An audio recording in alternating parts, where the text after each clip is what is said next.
जनजातिको बीचमा जानु पर्छ कि पर्दैन, मधेसीको बीचमा जानु पर्छ कि पर्दैन, काङ्ग्रेसले मधेसीलाई सचिव नबन्न दिने त्यो तपाईले देखिसक्नु भएको छ।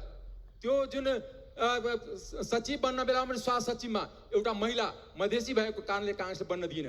काङ्ग्रेसको सभापतिले कसम खाएछ कि महिला सभापति हुन्जेलसम्म काङ्ग्रेस नाश गर्छु, जसरी हिजोकै दिनमा राजालाई बुझाएको थिए, यसपालि पनि एमालेले बुझाएर काङ्ग्रेसलाई त्यहाँ मर्ज गराउँछु।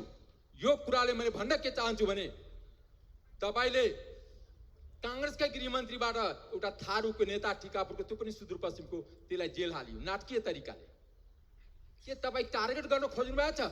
म थारू समुदायको, मगर समुदायको, तामाङ समुदायको, मधेसी समुदायको तमाम नेता र जनतासँग आग्रह गर्न चाहन्छु कि 84मा आउँदाखेरि काङ्ग्रेसलाई आफ्नो आफ्नो दरवाजाबाट डाँडा कटाउनुहोस्, किनकि यो काङ्ग्रेसले मधेसी, जनजाति, थारू, मुस्लिम, महिला सबै विरोधी हुन्।